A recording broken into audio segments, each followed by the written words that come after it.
Hello! Hello.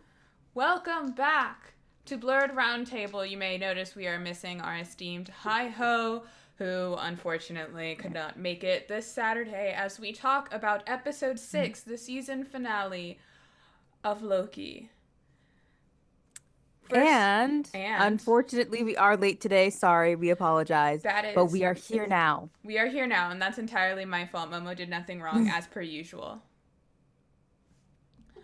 That's what I like to hear. Yeah. Okay, are we going to do the 30-second recap? I feel like not a lot happened this episode. I'm trying to remember where this episode even started. Oh, it was them. It It started with that fucking jump scare. God damn. Wait, which jump scare? I don't remember. The Miss Minutes jump scare Oh yeah, I didn't. scared the living shit out of me. That didn't scare me, and even I've seen the TikToks with the jump scare, and it hasn't startled me. So I didn't know what people were talking about when they kept referencing it. Okay, hold It on. startled me. Okay. I'm gonna put 30 I seconds think on I the went clock. last week and I failed miserably, but I if straight you up. Okay, I'll try. do you I'll want me to try. do the timer? Oh yeah, if you do the timer, that'd probably work better. All right, let me pull up the timer. It's also going to be fun because 30 seconds, yeah. yeah, I had oral surgery like 2 days ago, so Oh my God, how are range of you motion. recovering? I'm fine. I actually have like a really good track record with recovery from oral surgery. Like I'm not in pain, but like I can't smile too hard because there's like a bunch of shit going on up Oh, here. yes. Okay, ready? And start. Oh, Okay. just kidding. Start. Ah! Okay, so yeah, I think there was a jump scare. Apparently, let's see what happened. They enchanted the thing. They go and see the guy who remains, and they had to talk it out a little bit because Sylvia's like, "I've been waiting my whole life for this." And then they go in there, and then he's like, "Hey, listen, you can destroy me, but like all the parallel universe me's are gonna do it. I just did this to set things up. I mean, I know it sucks, but like we got to do what we got to do."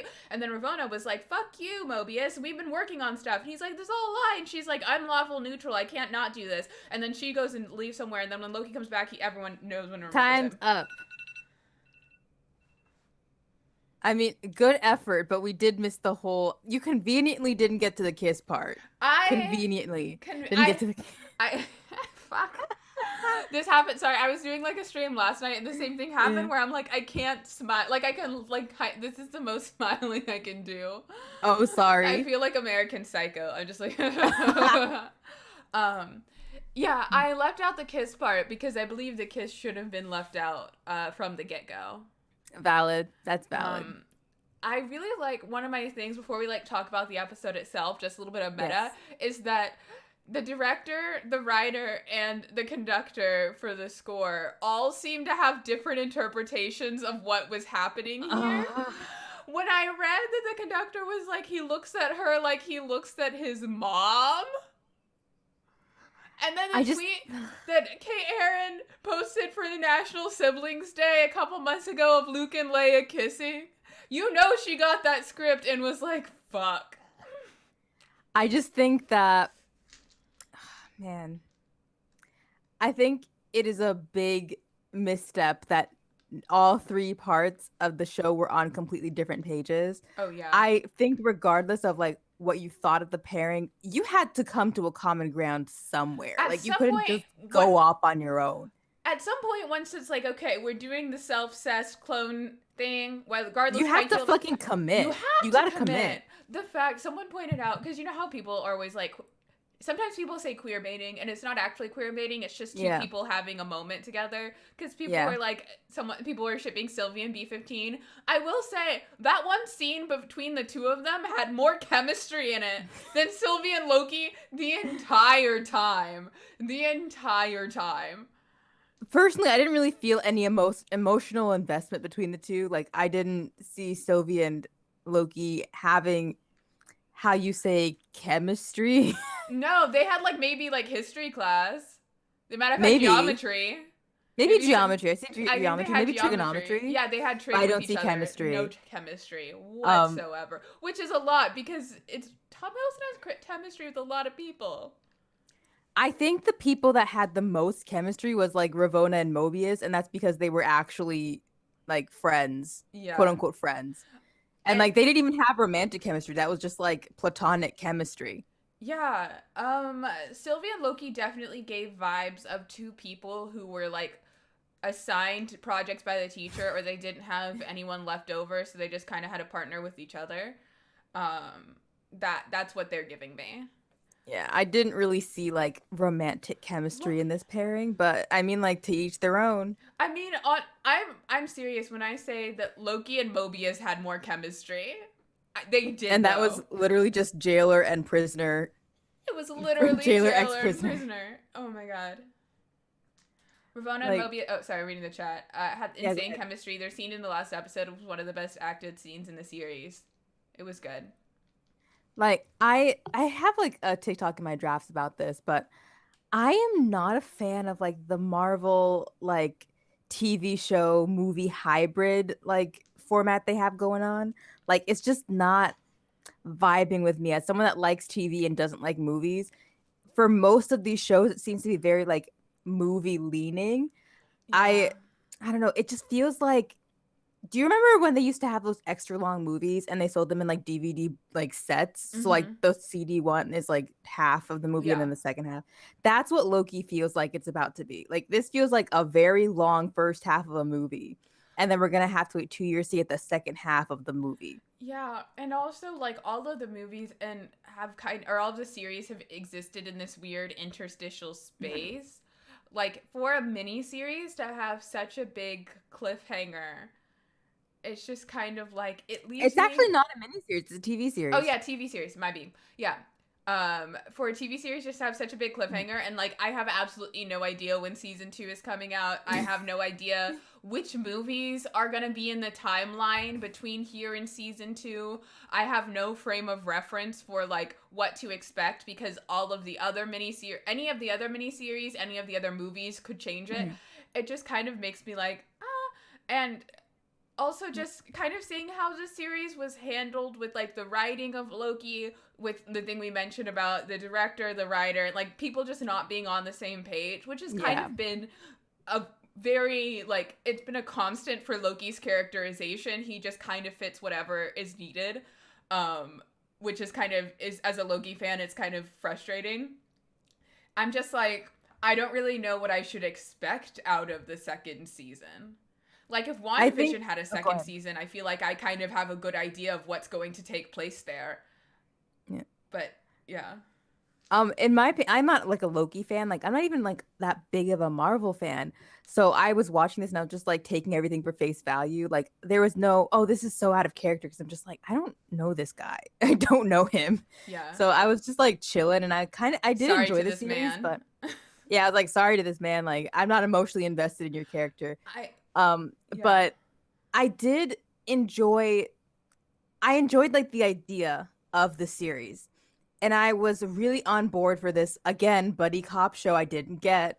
Mhm. Um, and I think that's what I was expecting, and I was kind of let down in the fact that it ended up being like this kind of romance slash self discovery that was really just a self discovery disguised as a romance or whatever. Yeah, which is also Yeah. weird. Like it gets back to like if you're gonna do this, you need to commit. There are just so many aspects of that were Yes. just poorly done.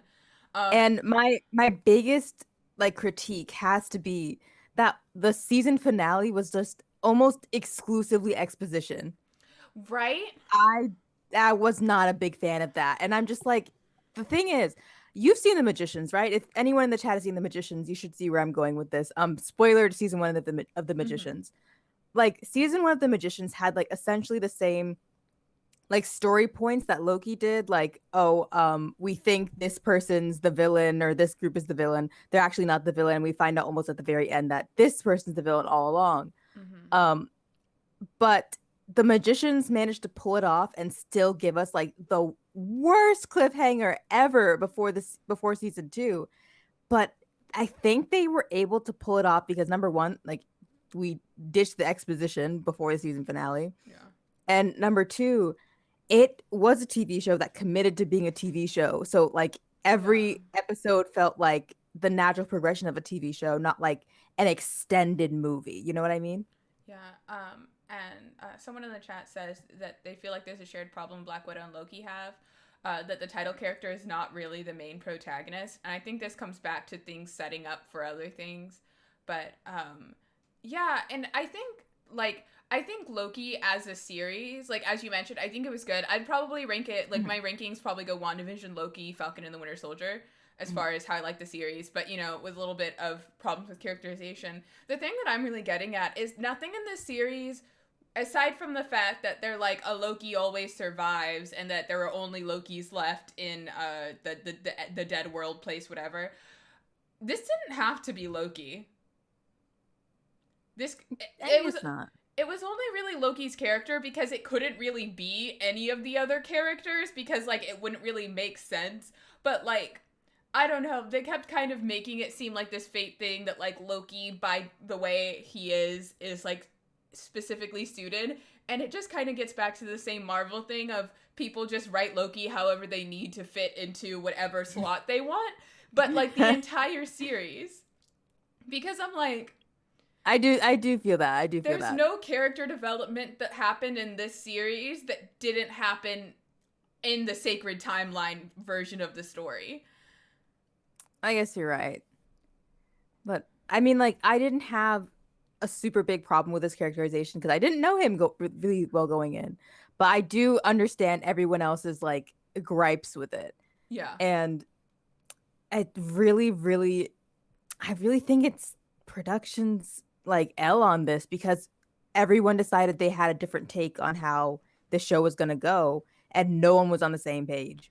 And no one was willing to, like, concede their vision to make it work. Everyone was just like, I'm going to do it my own way, which is, I think I have, like, a problem I do have with the MCU in general, because with how each movie goes, like, in the, like, regular timeline, it seems like every director has, like, a different take on some of the title characters. Like, obviously with Black Widow, Joss Whedon wrote her very differently from like the others. What's his name? Taika Waititi had a completely different take on Thor that was almost trashed in the very next movie. Oh my god. And I prefer Taika Waititi's version of Thor, but everyone decides they have like a different version of these characters and no one wants to be on the same page. Everyone wants it to be their vision. And I think that's really hindering the character development. It is, especially like, and I think because I haven't seen Black Widow yet, but because it's come out at the same time, you do have these two characters that have kind of been forgotten by Marvel who are getting their thing years after they were at the peak of their popularity. And I saw someone argue, they're like, I mean, yeah, Black Widow probably was in higher demand earlier, but can you imagine, like, the 2014 Joss Whedon version of Black Widow compared to what we got today? Like, a lot has happened in the past 7 years as far as what we expect from, can we get a check-in from the chat? What's going on with chat? Oh yeah, in the chat. Let's see. Someone says they wonder if Marvel will get better at making their TV shows as they go on, or if they actually want to do, like, if the TV movie hybrid is their goal. Someone said they enjoy the TV movie hybrid, but more in like the Mandalorian way and not the MCU. Have you watched the Mandalorian? I have not yet. I've always been meaning to, but I haven't gotten to it. It's really good. I really like it. And someone said, Search Binder again. This is BT Artist and Search Binder who are mostly talking in the chat. I do wish the MCU had a more united vision. Getting a slightly different take can be fun, but every time is not it. Right? Yeah. Especially because they're just now, like, introducing the multiverse. Like, that's one of the things that's so hard. And I feel this way a lot with, like, Clint Barton. Because everyone who reads the comics swears that Clint/Hawkeye is one of the best characters, is amazing. And so whenever you trash on him, they're like, yeah, but he's good in the comics. And I'm like, I shouldn't have to read the comics for him to be good in a movie. Like, you should not have to study for a movie or a TV show. Yeah, that's not it. Yeah, like, the Easter egg should add something. So you can be like, oh, yeah, you know, throwing back to the readers. But, like, that's another thing where it's just... everyone in the movies just kind of decides this is how these characters are. And you can kind of pick, there's so many different runs and reboots in the comic series. You can kind of argue your case for any of them, but not in the same continuity, not in the same run. Like, you can't pick from every single version of Scarlet Witch and throw them together and say in each movie this is different. I think that them waiting so long to, like, acknowledge the existence of a multiverse really did like kind of fuck up the MCU movie, like the movie fans a lot, because comic book fans of both like DC and Marvel are well aware of like what a multiverse entails. Like Yeah. all the things that you think are so important in the movies are actually like not, like really tiny and almost meaningless in the big like scheme of things. Just And that's like why you real saw life. like that very like charged emotional like reaction from the first episode of Loki, and people were like, "Oh, what do you mean? Like the Stones are basically useless? Like they have to have some kind of value?" And like, actually, not really. Yeah. It when in a place without like time outside of the timelines, like these things are useless. Yeah. And I will also say, this is kind of a tangent, but Mm-hmm. I think part of my reception of the Loki series is that as I've been watching Loki, I've also been Mm-hmm. watching Young Justice, and Ah, so like it's really like Young Justice the has done. quality is a lot The different. quality is a lot different, and it has done, and it's since we're not just talking about Loki, we're kind of talking about the MCU as a whole, because you really Yes. can't talk about the individual pieces without talking about the whole, the whole Gestalt thing. Mm-hmm. But like, someone said the MCU is confirmed as Earth 1999 in reference to combat. Yeah, I don't know how it works either. I don't know how any of the timelines work anymore. But like, Young Justice has done a better job at juggling and introducing new characters and villains and characters especially, and making us care about them and understand them. Yep. Than either the DCEU or the MCU in their kids' TV show. Yep. And what's actually really funny is if you watch like Young Justice, like especially season 1 and like all of the MCU Avengers movies, they basically have the same amount of teamwork. But the difference is that Young Justice are literal children. And these are adult humans that just cannot figure out how to get along and like work in a team properly, and it's a little embarrassing actually. Well, and it's also interesting because for Young Justice, between season 1 and season 2, I didn't like look anything into it before watching, and any TikToks I'd seen, like you or someone else talk about, like I completely forgot because I don't have any context. But like there's like the 5-year time jump, and we literally got a 5-year time jump in the MCU, and Young Justice did such a better job at doing the like, here's how people change, here are the things that people like adopted, like how everyone has like kind of adopted. It's literally a children's TV show that's 22 minutes long. 22 minutes long, but just even like the small things, like everyone kind of picking up on Dick Grayson's speech patterns he developed as a 13-year-old, but because he's in charge now, everyone just kind of talks like him. It's so cute. It's so good. And I think because it's like, first of all, because DC people like love shitting on DC, and it's animated, doesn't get as much hype. But and it's like farther away from pop culture.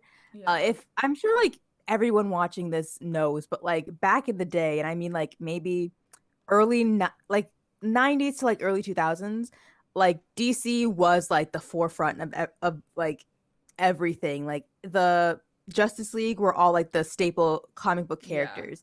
Nobody knew or really gave a fuck about Iron Man. And it was only in like the early 2000s where these characters actually became like staples of pop culture. And now like the Justice League has taken like a major back burner. And I'm like okay with that. I don't really care either way.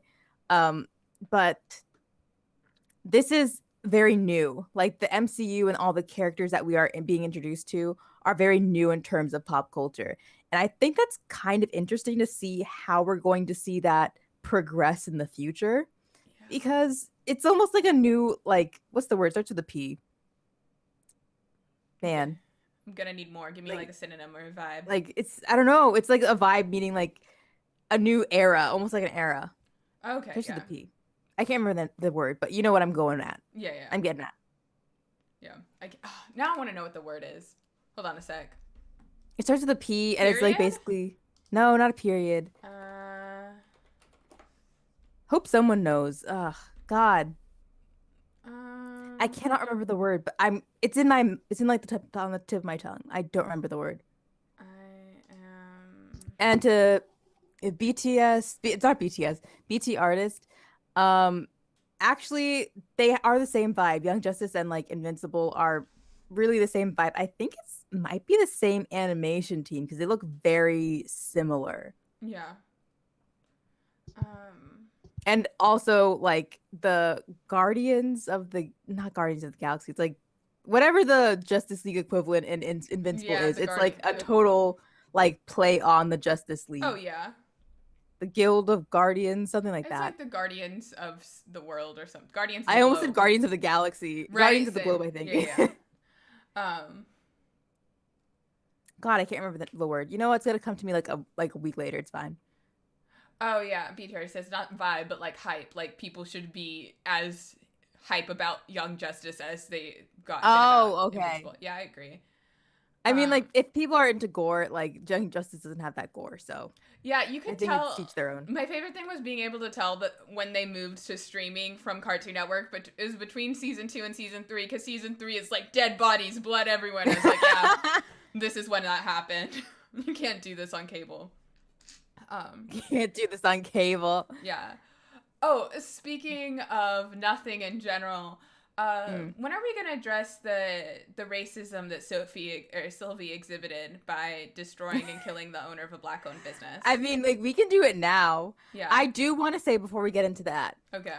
That everyone has been like so on board with the master of like the sacred timeline being black, but completely overlooking the fact that he decided slavery was a necessary evil. Right? Like you had control over all space and time.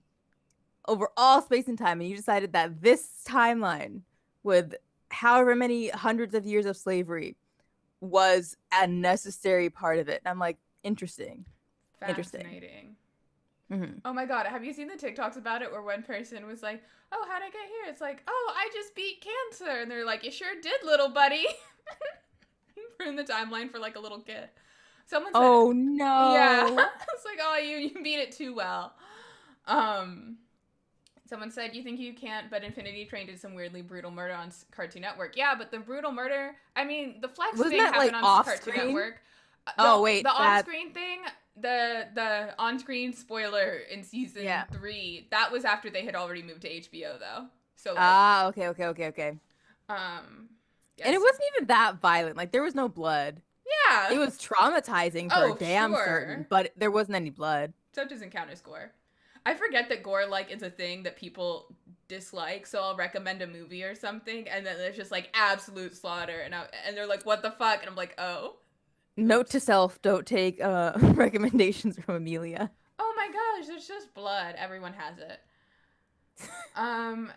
Oh yes, go into your whole rant about how racist Sylvie is. Okay, yeah. Someone said BT already said Sylvie's the ultimate Karen. Yeah. And actually, that was mostly it. I just thought it was a funny joke that people were talking, like all this stuff about the TVA being a black-owned business, and like, you know, Sylvie like wanting to speak with the manager the whole time. One thing that I thought was really interesting though is like so many people were like, Sylvie betrayed Loki, blah blah blah, which I thought was like an interesting take, because as much as I kind of just don't really like Sylvie, again, I think I would like her more if she wasn't blonde. That's been something I've had an issue with this whole time, but you know, I should have just gone with my gut instinct. Is it just because she's blonde and nothing else? We can't know for certain. We really can't know for certain. But is that like, a lot of people interpreting that as a betrayal, because I saw people talking about the episode before I watched it, and they were like mentioning betrayal, and it didn't seem like a betrayal to me. Like it seemed like they both kind of had their own, like Sylvie's whole thing was, this is the mission, this is the plan, I am going to get to whoever fucked me over and destroy them. And Loki was coming at, like, I'm going to figure out what's going on and try and fix it. And for a while, it seemed like those were the same goals. So they both had their own independent ideas. Yeah. And then once it was determined that those weren't actually the same goal, you know, what happened. I hated the kiss betrayal, because it's like, we've seen it. Loki is the king of literally stabbing people in the back, and he fell for the kiss thing. I also just get really mad. Like, I get mad when romance is really just trauma bonding wrapped in like anxiety and maybe horniness in movies, because it's like they've known each other for like 2 days. It's really been only a couple days. It's been like a couple days. It's been really high stress. If I was like friends with someone who'd gone through a really traumatic event over the course of like 2 days, like a kidnap, like something really bad, and they told me they were in love with one of the guys that they were with, I would be like, I need you to calm down and get some perspective, because I'm not saying your feelings right now aren't valid, but to quote Hot Priest, it'll pass. It'll pass. It'll pass. So that's the thing, is Marvel's so bad at putting romance on us, but it like wasn't developed at all. And also, you're telling me at no point in his 1700 years or whatever, 1500, Loki had like a decent 2-day streak with someone being nice to him and was like, maybe murder isn't bad. I just realized, like, if you put everything into perspective, what they like met, and actually got to hang out only in episode 3. And wasn't that the train episode? That was a train episode where she was still so they met on the train and like hung out on the train. Yeah. Episode 4, they were separated for like the majority of the episode. Episode 5, they only came together in like the last couple minutes. And then episode 6, they kissed and they're like in love, and I'm like, wait a second. Like, they've really only been together for maybe 24 hours. Right. The math is very much not mathing. And also, I also just can't, like... hold on a second. I got something to say. Okay, yeah. If you could not tell by now, like, most rom-coms are, like, written and directed by men, because this is the same, like, rom-com time frame. Yeah. But the thing with rom-coms is that, like, I don't know shit about the characters until you give them to me in the rom-com. Because your girl likes a good rom-com. I love a good Hallmark or Christmas movie because it's like a comfort thing. I know exactly what I'm getting into. Woman has big job in the cities. Goes to Christmas tree farm in Vermont. Her car breaks down. There's a big storm. Falls in love with man who has a daughter whose mother died an appropriate amount of time ago that he can move on and now get in a relationship with businesswoman. I don't know anything... I don't know anything about Business Lady. I don't know anything about him other than that they're bond, other than that she hates Christmas and will soon grow to love it. But, like, you're not like, oh yeah, Business Lady is actually, like, insane and murders people all the time and is 1700 years old and has this whole, like, identity crisis, realizing they're adopted from the people that the Aesir or the Asgardians, like, swore to destroy and, like, all of that. Like, if you told me that at the beginning of the movie, I would have more questions. I'm sure you would. Also, I hope you would. And this is another thing, is like, look, if you gave me a Loki rom-com, I would eat that shit up. But they couldn't commit to a Loki rom-com. They couldn't commit. They could not commit. Oh, I do want to now use that time to, like, pivot into He Who Remains. Essentially telling Sylvie to just grow up. Like, oh my god, get over it, bitch. Like, what is that, like, TikTok audio, like, have, like, a caramel macchiato in that order? Yeah, go to therapy. It's like, calm down, go to therapy, and get a caramel macchiato in that order. In that order. I'm so tired of it. Oh my god. Yeah. Like, I love that. And I do want to shout out Jonathan Majors. He's never gonna see this. Jonathan Majors, like, amazing performance in this episode. Yes. Because, like, I don't really know anything about Kang the Conqueror, and I know this is technically not even Kang the Conqueror. It's a different character, like, meshed together. His name is Fred. It was essentially just, it was just some guy. It was just some guy. You're right, Amelia. You're right. It was just some guy. I'm so excited. It's also just as, like, I said before you finish your thing, it's also funny because I made that before I saw the finale, before it came out, and ever since then, half of my comments was like, well, it looks like you were wrong, and then the other half of comments are like, oh my god, you were totally right. And I was like, this is why I don't trust any of you bullshit. We all watched the same episode and still you're telling me there's completely different outcomes. They were just I think they were very focused on, like, well, his name's not Fred. But, like, essentially, he was just some guy. He was just some guy. And I think I really loved this character of, like, He Who Remains. I wish we had more time with him because he seemed to be super interesting, like, very quirky. He was not a fun guy, you know? He was a fun dude. Grab a beer with at the end of the universe. Yeah, like, he was odd, for sure. But I really liked him. I'm like, I think I think you guys should just chill with him for a bit. Like, he seems Just kind of kidding. cool. He has the energy of a villain that I kind of like, not personality wise, but like that is the energy that I would have expected from Loki, of just like, I'm fucking around. This is like when Loki was ruling Asgard vibes, where he's like, I'm just gonna kind of hang out here and do this because the alternative is worse. So we are just gonna vibe. Yeah. I'm actually doing a great job here, believe it or not. I know you don't like what I'm doing. But I love the energy. I do have some questions about the timeline thing. I love that he was like, hey, by the way, like, I figured it out. I can kind of work you guys back in the timeline if you want to go do your thing. But, like, even if you kill Have me... your weird incesty kind of relationship. You know? I really don't care, to each their own. Yeah, he's like, it's not my business. I've literally seen it all. I have literally seen it all. And he was like, except more than one, like, femme Loki, apparently. Apparently.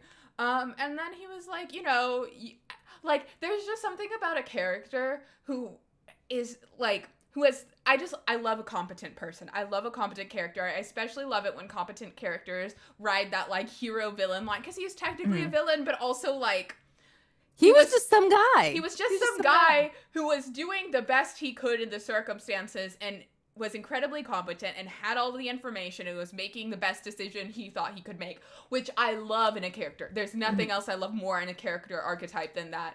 But, like, I thought it was really, it's just kind of funny because he's like, I don't know what's going to happen. Either you kill me here and all of me's from the other universes come and attack, or you let me live and we keep doing this, or you guys be in charge. I don't care if I don't care to be here. It just needs to get done. Which I love. This is how, honestly, if I were a scientist in the 21st century, 22nd century, my bad, or 24th or wherever, and I had to keep my parallel universe selves from destroying the universe, because that seems like something that enough Amelias would want to do, I would totally go down the Kang route. I mean, I might have some differences in, like, story, but, that's just narrative expression for what I call the sacred timeline. But I super identify with him. He was a great character. I wish we had more of him. But maybe we'll get more in season 2. Maybe we'll get several. Maybe we'll get several. Probably not as fun, though. I don't super understand what the fuck is going on at this point, though. Because now... I don't understand how them deciding how the future is going to go has now affected the past, because how did that happen? Okay. So wait. Because now Mobius and B-15 have no idea who Loki is. And it's strange to me because, like, have you never met another Loki variant that looked like him? Because there are multiple. So maybe in this, like, alternative timeline he seems to be in, like, there aren't, like, Loki variants aren't being hunted. Yeah. And I've been trying, I need to, like, sit down and dedicate the proper amount of time to actually try and figure out how time works in the MCU, which is almost I'm like not a sure losing anyone knows how it works. I don't think they figured it out. And this is like, I get it. I'm not writing the series, but I could do a better job. I know that, like, time travel is, like, physically impossible and it's all just theories, but I think I could figure it out, like, conceptually, if not physically. And I've been trying to understand, if you have sacred timelines and you have the TVA, and if all of the multiverses are finite and stacked on top of each other, or if all of the multiverses essentially are a universe Big Bang, if you go like Big Bang, Big Crunch, where the universe starts, 14 billion years where we are now is, let's say, is a halfway point, and then it collapses in one way or another, and you get to, 28 billion years, the universe ends, and then it starts again. And so you just have all of these universes starting and ending one after another. You could argue that all of these things are happening at the same time. So is it like a Mobius thing? What do you call it? A Mobius loop? Kind of, where, because that'd be the only thing that makes sense because if they affect the future and it affected the past, meaning it has to loop in on itself somewhere, right? And because nothing in a multiverse really dictates that anything is happening at the same time, like the year 1614 will always happen after the year 1613, but like you could jump from one time in one universe to another time in another universe and it like would not matter. So I'm wondering if the concept of the sacred timeline is basically just getting a series of universes or just tracking as all of these universes as they happen and keeping them on a certain path of events. And the concept of the sacred timeline is what that path of events is. And so you have all of these universes that are, for more or less, stacked on top of each other or separate, but are all kind of going through the same phases over and over again, roughly. And because you can't destroy the entire universe, you watch out for specific Nexus events because you can destroy bits and pieces of those to try and keep it roughly in the same shape. So instead of trying to control every single detail that happens in every universe, you are just trying to control the ones that matter, which are Nexus events, which are determined by however Fred determined it works. Yeah. And then the thing that's interesting about that, though, is it would imply that there's neither a beginning nor an end to all of these universes, which means that if at any point someone was going to destroy the TVA and destroy Fred, that would have happened in some way or another. So either it would work in perpetuity and the universe would always be on the sacred timeline, or it was doomed for the start. So really... Well, if you just think of like the timeline as a Mobius, what is it called? A Mobius strip. A Mobius what? Strip. And then you see like you think of like the TVA as in like a circle in the center of it. It doesn't touch the Mobius loop or Mobius script at all. So I don't know. Well, it doesn't really make sense. It's like the sacred timeline thing doesn't really make sense if they're saying that there's only one timeline. But then there's all these other variants of this one timeline, but it's being constantly pruned. Yeah. How? What I think happened is that once Fred figured out how to get out of here, get out of the timeline and make a sacred timeline, once he figured out whatever way keeps all of the other Freds, I refuse to call them anything else at this point, all of the other Freds from breaking out of their universes, which relies on a very specific theory of events, all of the other timelines, they neither started nor ended their existence. Like, they have always been and always will be by the nature of time. Everything is happening at once. So do you think it's almost like a chord, like one of these chords? Because like it looks like one thing, right? But you know, if you cut it open, there's a bunch of like frayed bits and such. I'm thinking of it in the sense of if you had a piece of yarn that had tons of fibers, and as you're spinning it, like if you just took a circle and like spun it, some of the threads spin off too far, and once they get too far, you clip them back. Like I would think if they wanted to explain it that way, they would have shown like that exact kind of example in the show to make it make sense. Yeah. But instead they're just like, oh yes, one sacred timeline, but there's all these other variants. And I'm just like, but how? That doesn't make sense. Like the yarn example, that makes perfect sense. But saying there's only one, but then there's multiple different versions of just the one, but saying there's not multiple, there's only just the one. I think because that shouldn't make sense. Okay. I wonder if, so you know, like the theory of like the infinite monkeys on infinite typewriters. Have you heard that? Like if you had a room and you had an infinite amount of monkeys typing on an infinite amount of typewriters, at some point one of the monkeys would type all of Shakespeare's works just by the way time works, because you'd have every random combination of letters. And fair enough. At some point it would line up. So if instead of thinking of the sacred timeline as like a loop or anything, think of each multiverse is one of these monkeys on a typewriter just typing out a random assortment of letters and numbers. Let's say because of the nature of the universe, it's not just random key smashing, they can only type specific words. Now, you know what you want your manuscript to look like. You also know that you cannot teach monkeys how to copy your manuscript.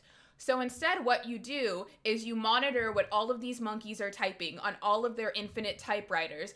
And when it gets too far, you just kind of redact a few lines and set them up right at another point so they can try and keep it closer to the original manuscript without getting way too far off base given the same starting conditions. So that's essentially what Fred has been doing. Once he figured out how to get out of the typewriter, he's been watching and doing all of these things. So it's a constant task because all of these universes are constantly happening.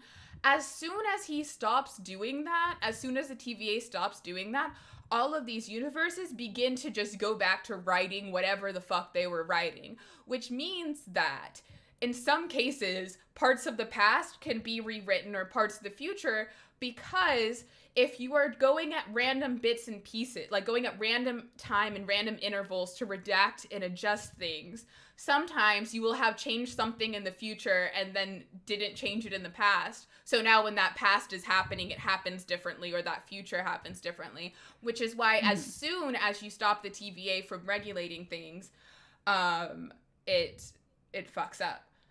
Why? So like I think they were like, that's a really good explanation, but I think the way the show handled it, like, completely like threw that whole thing away, because they showed us a picture of what the sacred timeline looked like, and it was literally just one single line. Yeah, this is why I said, like, your explanation makes way more sense, but I think what ended up happening is because 3/5 of the writing team is all from Rick and Morty.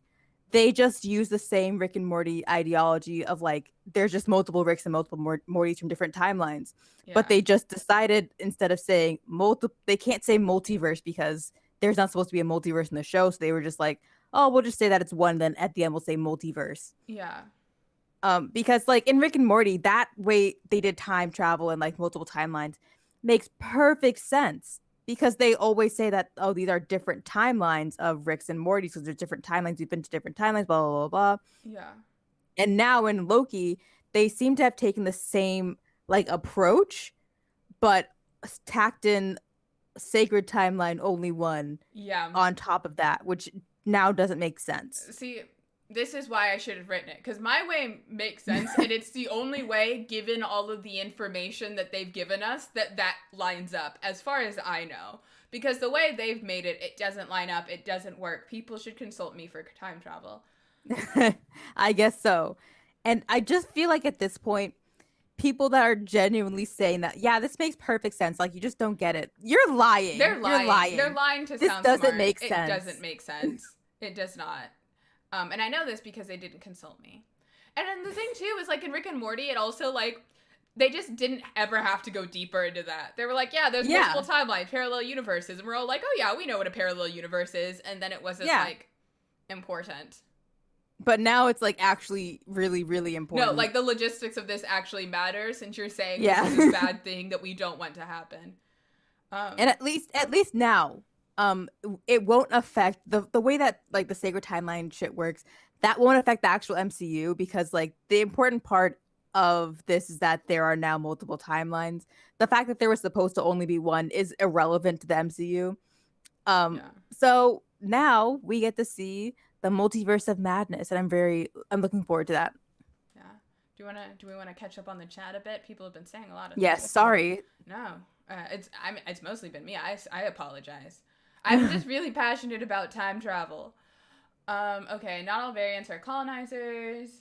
Maybe we'll get more variants of Jonathan Majors with same vibes. In the comments, he's Iron Lad and Heroic. That'd be a cool variant to see. Thought we were going to get Ironheart for MCU, though, which I do believe we are. And maybe both of them. I thought we were getting a TV show. I think so. Are we getting both, like movies and TV shows? I think MCU's counting as, like... Oh, okay. Thank you. Yeah, on a screen. Okay. Yeah, let's see. The whole episode, that's an alternate timeline, so maybe there's not even an Asgard in that timeline. Yeah, it could get repetitive with Iron Lad and an Iron Heart, but it would be two Black Iron Man counterparts. The nerds would be livid. Yeah, they're not really good at dealing with Black people, the nerds. And then, BT Artist said exactly, Momo, there can't be one sacred timeline if there's multiple universes or variants, because they explicitly say that all other timelines are smoothed into the one sacred timeline. Which, yeah, like, the thing is, like, the only way this makes sense is if it is supposed to be in-universe TVA propaganda that's not supposed to make sense because it's propaganda. But they decided that it's true. So I'm like, huh? And I was like, that should also be like way more clear to the audience that it's an unreliable narrator, because you're dealing with time travel. This isn't like Shutter Island. Like it's there's implications here.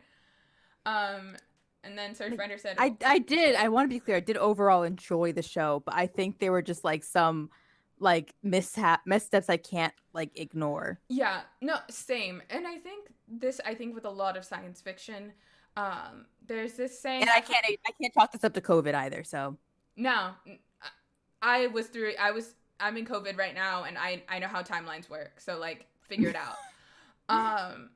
But I forgot who originally said this, but basically, like, when it comes to sci-fi, and this is a weird sort of blend of sci-fi fantasy, specifically Loki, the series, there's a line between scientific implausibility and improbability. And because it's the 21st century and we have access to Google and all we do is think all the time and look up Wikipedia articles about how black holes and Einstein rows and bridges and all that shit work, you really have to be cognizant of that line, especially not just because things have to be scientifically accurate, but at some point, because these things are not possible in the universe right now as we exist, you have to make it seem like it is implausible, not impossible. And I think Doctor Who does a really good example of this, because, you know, when he's like, how does this work? And he's like, well, time is a big wibbly wobbly, timey-wimey ball of stuff. Yeah. Yes. Or like, he's like, this is my timey-wimey detector. It goes ding when there's stuff. Because it's like him saying to the audience, you are humans. You cannot understand how this works, but it still gets the plot across. Yeah. That is better than trying to logic your way through the exact physics of how a flux capacitor functions, because you're just going to look dumb and it's not going to make sense. Because if it did make sense, we would be doing it. Exactly. I actually think the WandaVision handled this very well. I went to this kind of, I guess, like writers meeting thing. It was on like Zoom, and they talked about the show, and one of the writers actually like did one of those like master classes on, I think, like, was it quantum physics? Ooh. To be able to like write like about the data waves. Is that the word I'm looking for? The data waves that like the X operated off of, and also the TV shows, they actually studied and was able to write it with proficiency into the show. Yeah. But that's because of research. Do I think the Rick and Morty people researched that? No. I think they made like a funny, goofy show, but did they make it like understandable and like make sense? I can't say that. I can't say that I do. I can't say that I do because I don't. Yeah, and I think that's the thing too, is when people say like, you know, there's that saying which, you know, take with a grain of salt, and as with all like sort of aphorisms, that if you truly understand something, you should be able to explain it to a 6-year-old. Yeah. Or like a 5-year-old, which isn't true of everything, and like blah, blah, blah, you know, normal sort of qualifiers on that statement. But the thing with TV, when you have these sorts of weird fictional, like science and timelines and math, people should be able to walk away from the show with the general understanding of what the fuck just happened. But I literally watched the 6th episode and I was like, I have no idea what just happened here. Like, I get I get bits and pieces, but like, if you had me explain like this whole like timey-wimey stuff, I can't. But I did understand that Ravonna Renslayer ran away, and then the multiverse happened. But that's essentially it. Yeah, I will say everything that I understand about how timelines work is just me being like, how the fuck do I make this make sense? I am Yep, solving a that's it. cryptogram. I have a few letters. I know what they correlate to, and I'm trying Yep. to figure it out and piece it together. And I think I have it. I think I pieced it together in a way that functions. I do not think any of that is because the series explained that to me. That's correct. And I'm just like, with all the exposition you did, you couldn't actually explain how the fuck this worked. Yeah.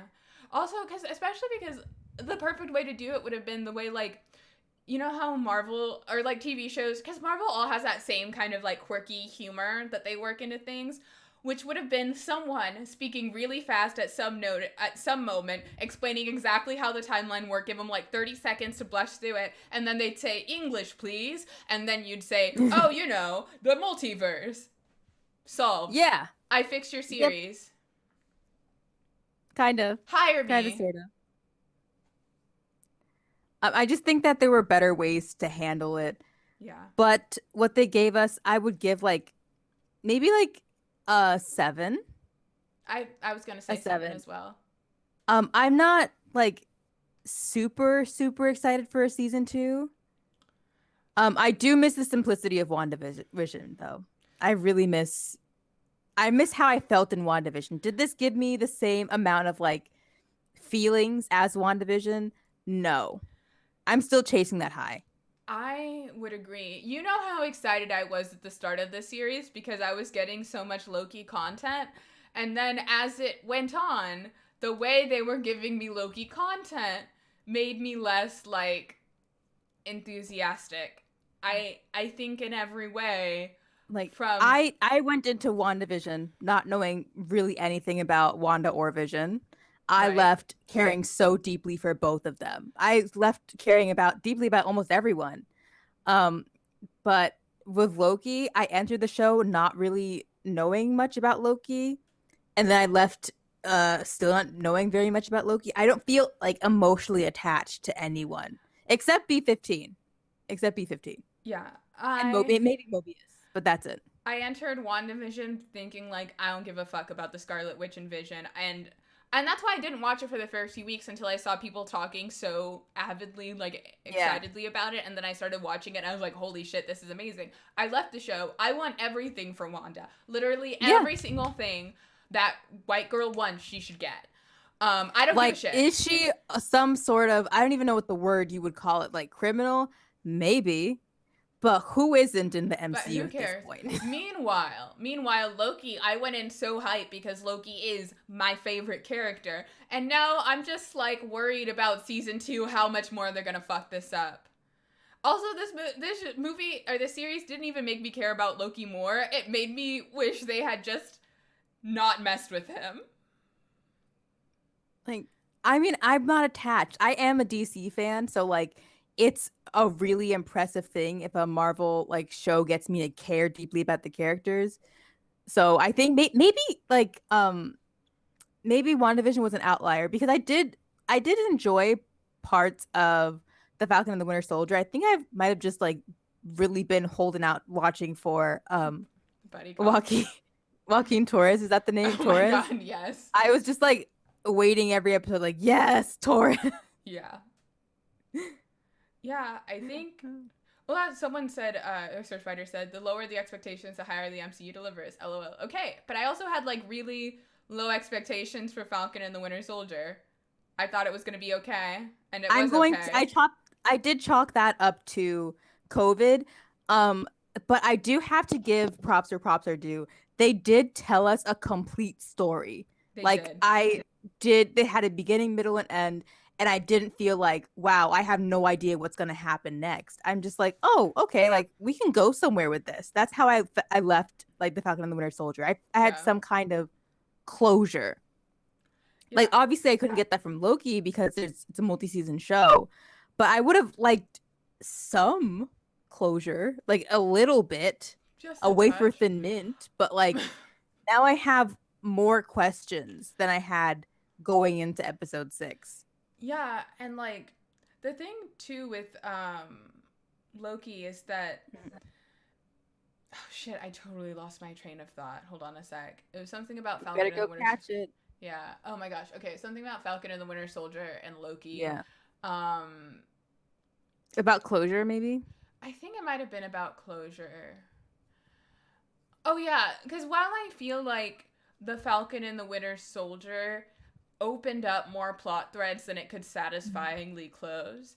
If you told me that Bucky and Sam, I know Sam's going to be in more movies, but if you told me that like the two of them weren't going to be in any more Marvel properties, I would feel like they had like a nice sort of like ending.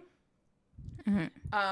And even with WandaVision, like if for whatever reason all the stuff got canceled, like there was still something there. It felt like, you know, we ended this and we're starting a new chapter for that character. Loki just didn't do that, and I thought it was really annoying because when people pointed it out that like Loki did not really feel like the main character of his own series, especially for people who are following Loki as like a like as a fan of the character, like somehow both Loki and Sylvie were dumb Mary Sues like the entire time.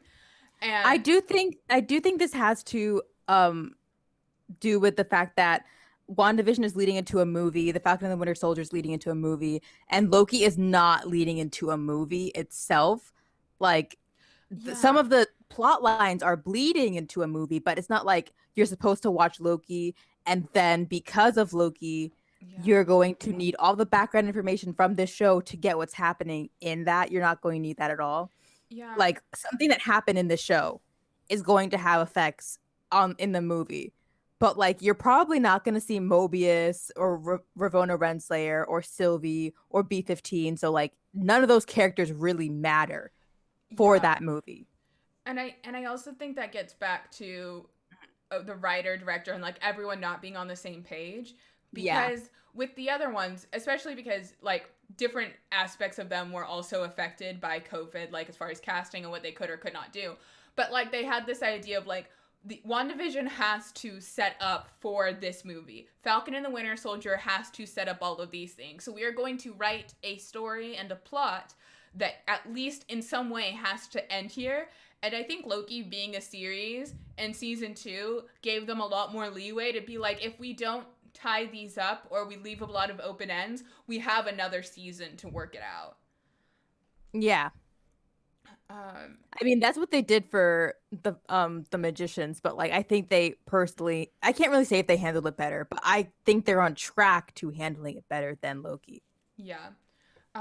BT Artist says, in my opinion, Falcon and the Winter Soldier had those exposition dump scenes, and it was interesting because it was morally conflicting and not just explanations that don't lead anywhere. Yeah. Yeah. Also, I agree. There was no real character growth in Loki. I do have to say. I mean, people changed their like attitudes given new information. Like Mobius was like on board, and then when he realized he was a variant, he was like, "Oh, fuck the TVA, this is a lie." But that wasn't like, I don't know, that kind of was there, but it's kind of always been implied that he's sort of a little bit of a loose cannon as far as getting stuff done. Ravonna was the same throughout. But again, like we saw the same amount of character development you would expect to see in a movie because not a lot of time to explain character development. But when you are in a TV show, you typically get so much more character development. Yeah. I'm just thinking about Connor from Young Justice. Yeah, that kid had a lot of character development. So much character development. And there's just like absolutely none in Loki. Oh, that was one thing, is that like people were taking issue because somewhat people had the criticism about like the lack of character development or not being super Loki centric. It's like very much TVA centric and Loki wandering through it. And then people were like, it's not like the show has to be about Loki. And I was like, it's called Loki. It's called Loki. Very it was marketed as that. Yeah. It's a very plot driven show. It's not really very much so character driven. I think the title is incredibly misleading in that. Yeah. Because I was going you're right. If it was called like TVA or like Time Variance Authority, and then you knew the main character of that show was going to be Loki, people wouldn't have the expectations for it to be like Loki, Loki, Loki, Loki, Loki, Loki, Loki. Yeah. It's just, yeah, I feel the ending of it is so lackluster with just the way Loki and Sylvie panned out. Like, neither of them are really better characters having gone through that. I think they're different. Are they different? Maybe a little. I think maybe season 2 will be more character driven. Yeah. I feel like Loki did all of his character growth most of the character growth when watching the video of his life. And then after that, he's kind of just been like, oh yeah, here, I guess I'm in love with Sylvie now. Wait, I think BT artist brought up a very big point, like also the fact that WandaVision and the Falcon and the Winter Soldier were character studies as well. Yeah. If you think about it, WandaVision, there was like a very clear goal here, like clear goals, like Wanda, figure out your powers, also deal with grief. The Falcon and the Winter Soldier, the Falcon's whole like goal was become Captain America. The Winter Soldier just like deal with your shit and therapy. And then Loki, what was his goal? Like his very clear, obvious goal. Can you name it? No, because nothing happened. Nothing happened to Loki in the series that didn't happen to the other non-prune version of Loki, and that happened better. Like I'm just really thinking about it. Like what was his goal here? Like what was his driving force?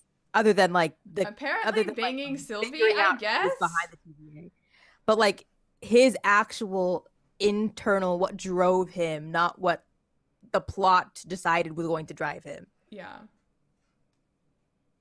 I don't know. I couldn't tell you. And I think the other shows were just a lot more clear with that. And I don't really think that's because they were only miniseries.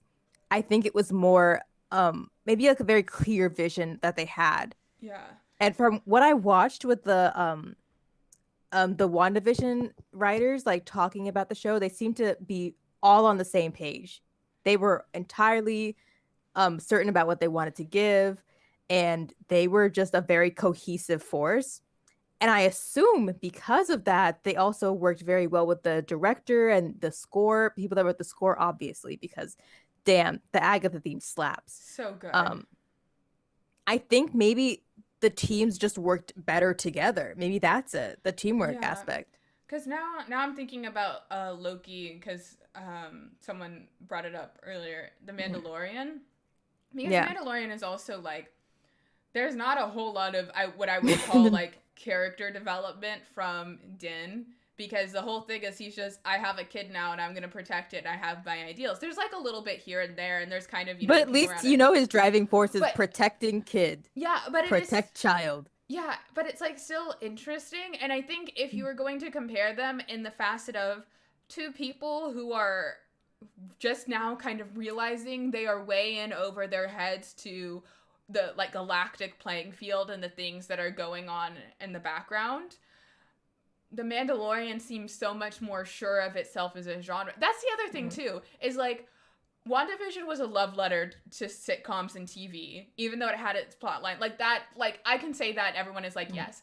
Falcon and the Winter Soldier, it wasn't quite buddy cop, but it was very much these two people trying to struggle like with identity and like grief and this concept of like ends justifying the means. And that was sort of this driving force between them, between other characters, this concept, a lot of gray areas. What was like the genre of Loki? Loki was supposed to be self-love, and that was why like Sylvie and Loki got together, because like self-test was supposed to be like a play on like a metaphor for self-love, and it just didn't super work because the two didn't have enough time to like iron out like this self-love thing. It just seemed like he fell in love with himself in 24 hours. Someone said Loki's kind of like unseasoned Legends of Tomorrow, and only knowing a little bit about Legends of Tomorrow, that seems correct. Thank you, BT artist.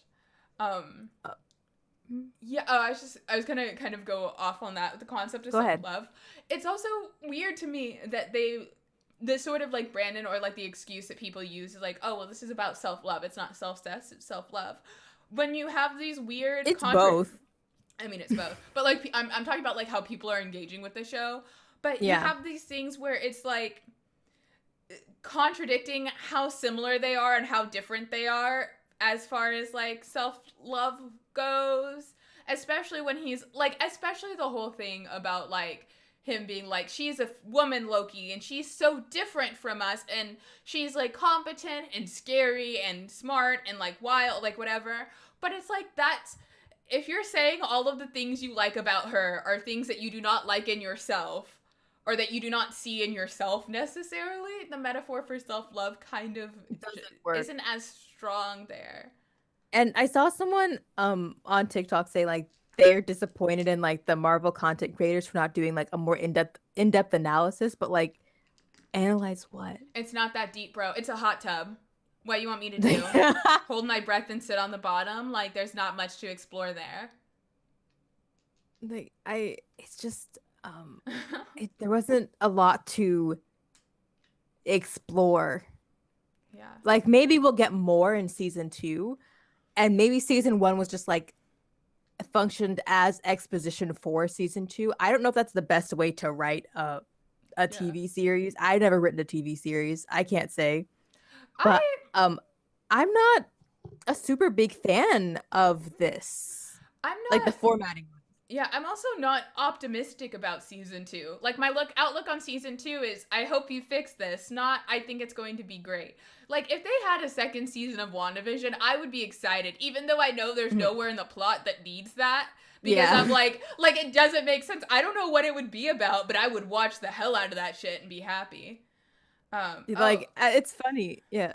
Yeah, sorry, I was just looking at Surge. Yeah, go ahead with the chat.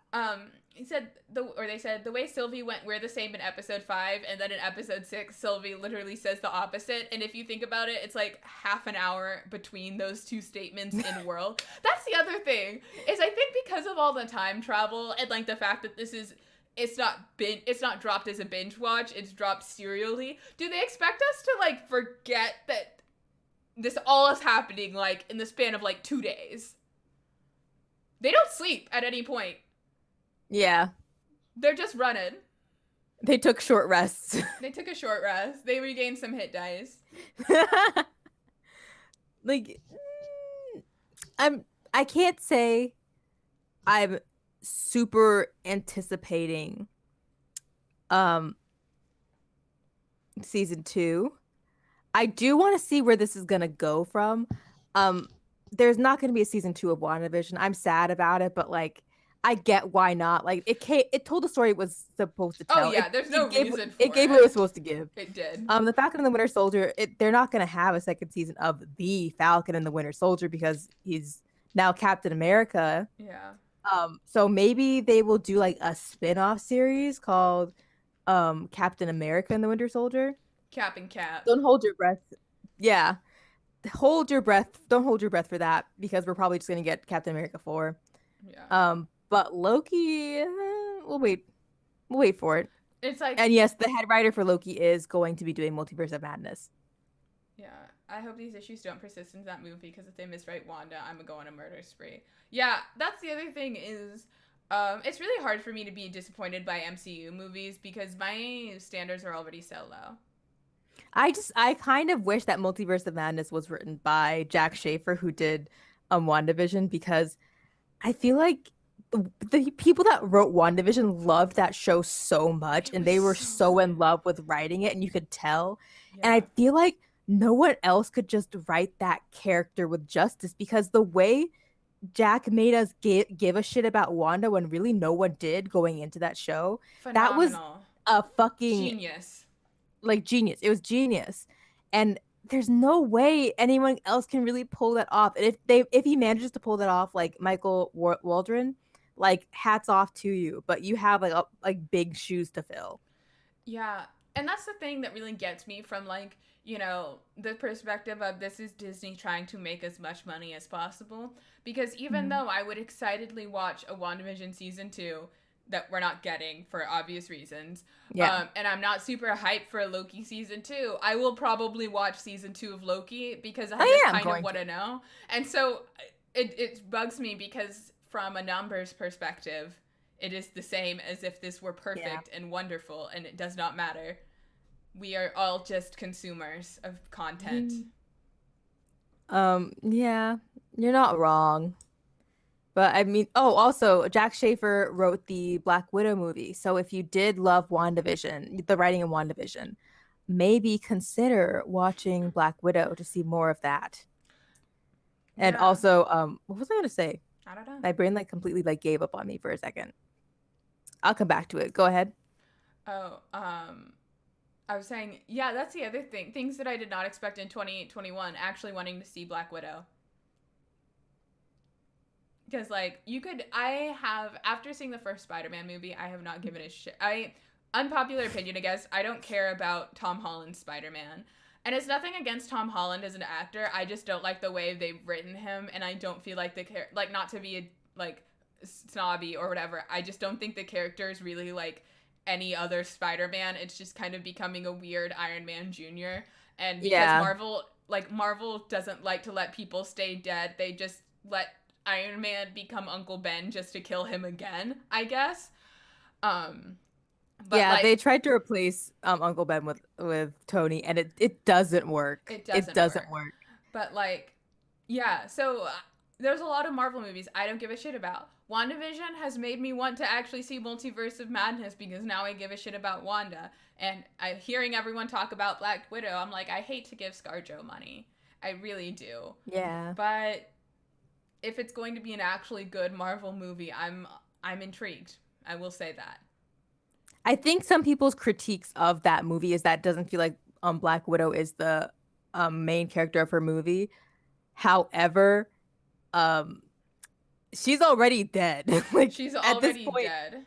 At this point, like I don't want to see a Black Widow like main movie because what the fuck is that gonna do for me? Yeah, like spend more time on a character that I'm gonna see again because that's and they did focus more on a character that we're going to see more of, and I don't think they should be like critiqued necessarily for that because I feel like that was a smart way to handle having a movie that was 10 years too late. And I think, I don't know if there's like a term for this kind of movie, but I'm just going to call it like a passing the baton because it's like the movie equivalent of like a backdoor pilot almost and trying to get, especially for the MCU, which they're having to do frequently, is get the next one going while you still care about the first one.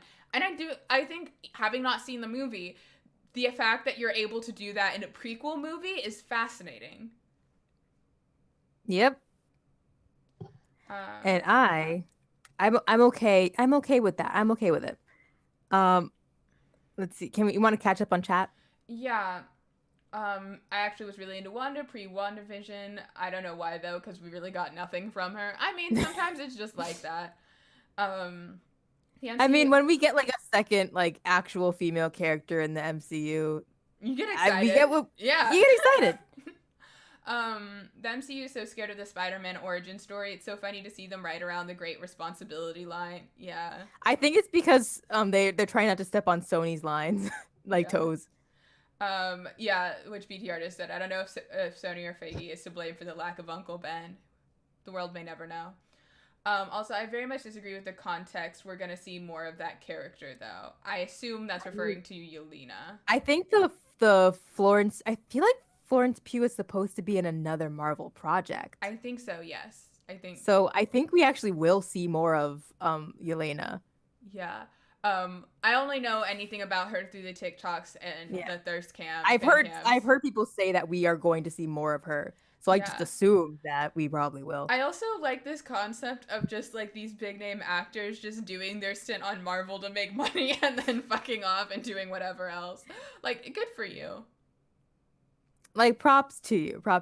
I don't want to say her name so I didn't spoil the movie. I don't know. I've seen Yelena's like a title character, so I don't think it's going to spoil it. I already know that Nat dies, so. Oh, if we say what Marvel project is spoilers for the Black Widow movie. Interesting. I mean, like, we're not going to say what project that they're going to appear in because I did see like a spoiler for it. But we're not going to say what project, but I think we are supposed to see her again in another project. Oh. Is she going to be I mean, like, who needs I guess spoiler, maybe. I mean, spoiler for like this character is not going to have a tragic death in the movie. Yeah. Okay. But, oh yeah, that's a spoiler. Okay, good. We're all on the same page here. We're all friends here.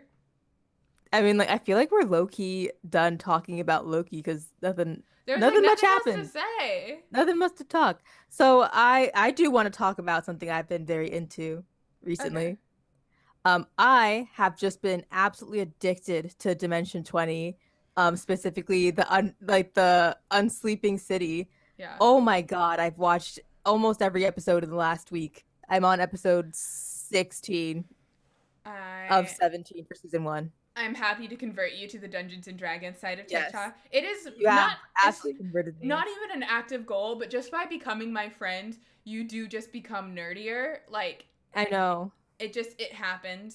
When I see you in Oh, person, Surge Binder. I am going to have to buy what is it? The Dropout. website drop out so I can watch Misfits and Magic. Even though I Yeah. do hate Harry Potter, I will watch them play rip off Harry Potter. Yeah, I am currently catching up on Exandria Unlimited because Abria Iyengar, and I will listen to Misfits and Magic when I can get around to it. It's so good. It's just hot Abria summer. I believe in Abria supremacy. It's funny because we're mutuals on TikTok, and I told her I want to be friends, first of all. Oh my She has God, not messaged back. Amelia. She's not messaged back. I don't know if it's Oh because she doesn't no. check TikTok frequently or she's ghosting me. I do not care. That has not stopped me from just sending her occasional TikToks. Amelia. So I'll let you know how that goes. Amelia.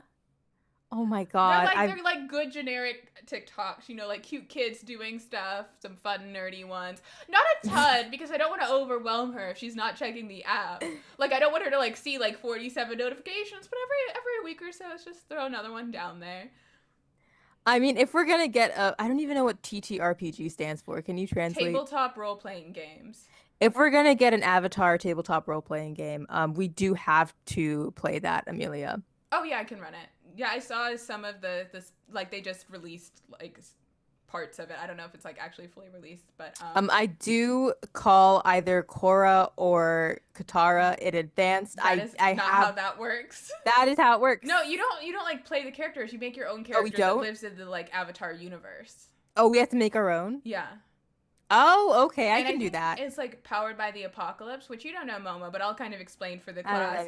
that means. It's a game system where basically instead of rolling a d20 to figure out your decisions, you roll 2d6s. So like I believe it's powered by the apocalypse. So anything that is a 6 or lower is a failure. Anything that is a 7 to 9 is a partial success. And anything that is a 10 or above is a total success, and there's usually like rules for it, which I think is really good because it's going to be a lot more narrative based than D&D, so a lot less like having to track tons of modifiers. The stats are a lot more straightforward. Amelia, Yeah. we played D&D before. How many times did I roll above a 12? Here's the thing, with 2d6, the lowest you can roll is a 2, and on average you are more likely to roll a 7 more than anything else, so it'd be good for you. I don't know if that's true. I don't know if it's going to be accurate. Literally mathematically true. I don't. I know. I feel like I go against math because of how much I hate it. Also, like watching them play, like Unsleeping City, and watching how often people roll above like a 15. I was like, that's supposed to happen. That is supposed to happen. I don't know why you pissed off the dice gods, but we'll have time. I barely rolled over a 12, and I'm just like, I think playing D&D would make me straight up start crying because I would just be constantly dying in every fight because I just get the shit beat out of me. Yeah. I couldn't roll over a 12. I couldn't land any attacks. It was funny. It's on our YouTube, I think. If you want to watch. I think it is on our YouTube.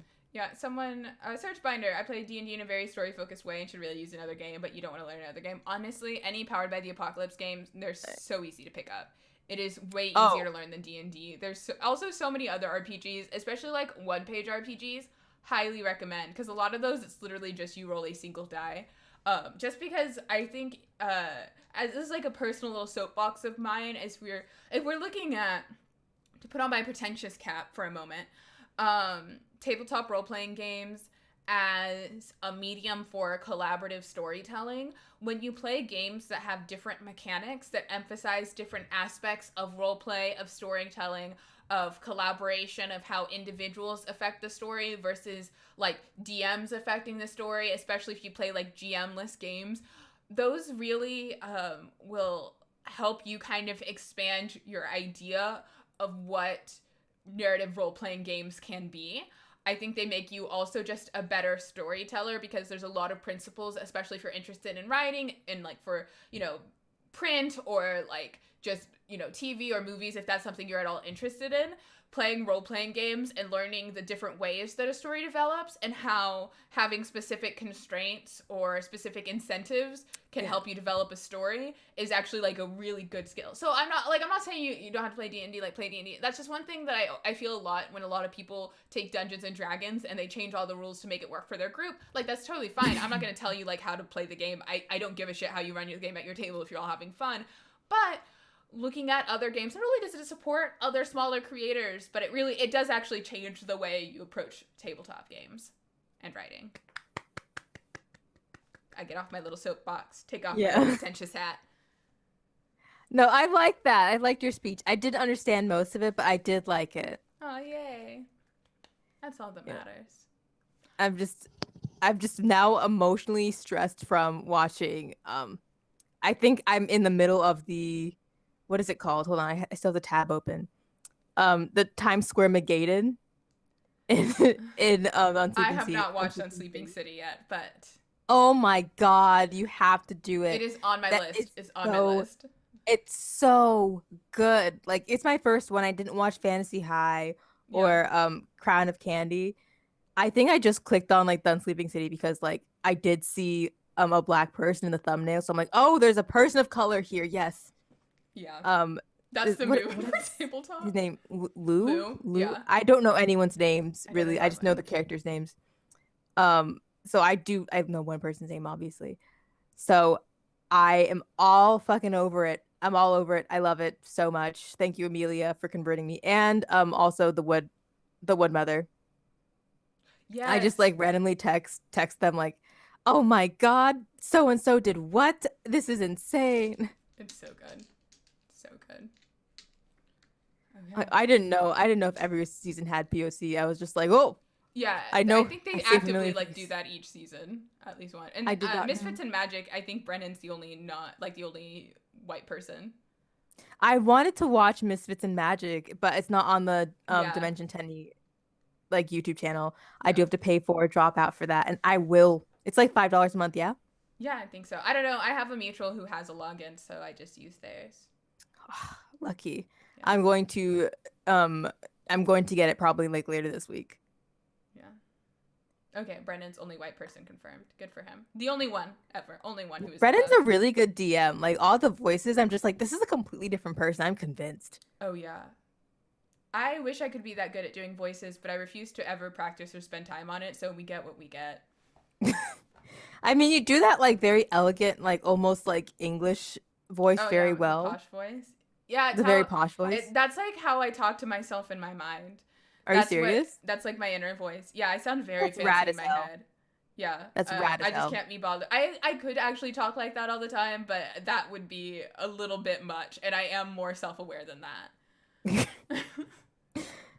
I think my actual voice is my voice in my head. Nice. Oh, wait, what characters does like Brennan actually voice in like real life and like you can his check on actual career? He has like you can check on his website. I sent him an email on behalf of I just really like contacting celebrities. It's so funny to me. I sent him an email asking if he wanted to be on my friend's podcast because my friend would like, they're like, I would so wish. And I was like, do you want me to contact them? And she was like, how would you even do that? I'm like, don't worry, I've already found an email. And then the next time I was like, it's been sent. I'm like, what the fuck did you say? I'm like, how the hell am I supposed to remember? I would think you would remember. I remembered most of it. I was like, hey, no pressure, be on their podcast. It's Unprepared Caster. You should listen to Unprepared Caster, specifically Arc 3, because that's the one that I'm on, and it's very funny. I would really I would listen to that podcast if you do watch Unsleeping City. Deal. Okay. What was I gonna say? I would like to hear Brennan on the I don't know if you ever heard of this TV show, Final Space. No. Anyone in the chat heard of Final Space? It's like it's a TV show. It's an animated TV show by Olin Rogers. He was a whatchamacallit, a YouTuber back in the day, and now he has an animated show on TBS. Oh yes, I Surge Binder. Please watch Final Space. Olin Rogers is one of my favorite YouTubers from back in the day, and I watched the original pilot for Final Space when he posted it back in like 2012 maybe or something, a long ass time ago. And now he has that show on TBS. It's on its third season, and another one of his shorts got greenlit into it's on TBS. Another one of his shorts got greenlit, and it's called Lions Blaze. It's about a group of kids that were playing this arcade game, and they got sucked in, and they now have to like, I think, find the lions, the like flames of the Lions Blaze, and something happened. One of their friends ended up dying in the game, and now they have to actually complete it. And they've been struggling for like 15 years inside of this game, and they haven't aged a day. It's just been, they can't escape until they do complete it and get their friend back alive. I do highly recommend staying tuned to watch the Lions Blaze. It's going to come out. Ooh, let me do a quick Google search. Lions Blaze. Delete. Lions Blaze. Search Binder said reminds me of the Hollow mixed with Sword Art Online.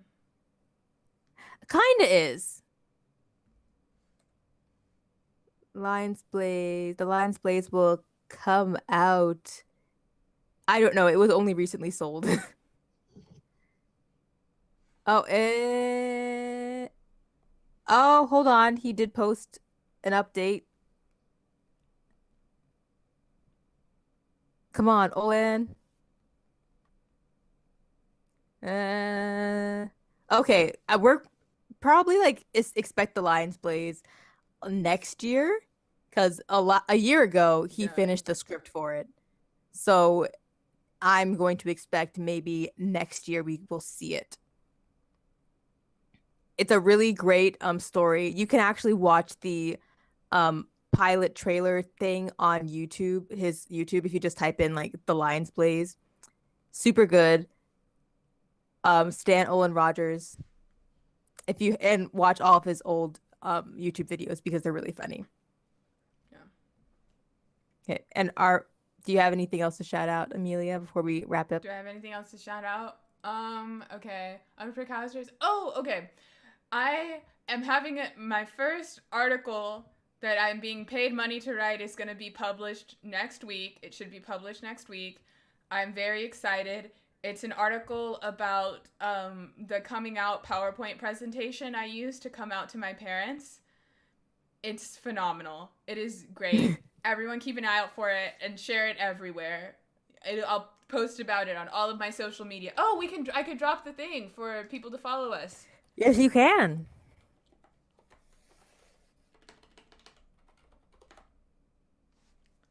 There you go. That's where we have all our links if you want to follow us other places. Oh, we still need to rank our top 3 characters, I guess. Oh, we do. My number 1 character is He Who Remains. My number 2 character is B15, and my number 3 character is Loki. Oh, Mobius. My number 1 character is also He Who Remains. My number 2 character is Ravonna, because I like that she's been about the same thing the entire series and has not once changed or compromised on her principles, and I love that about her.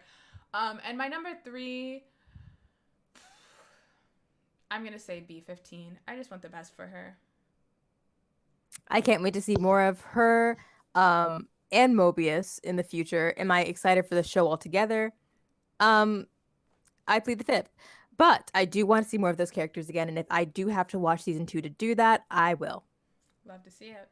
All right, well, we will see you here next week, where we are doing something.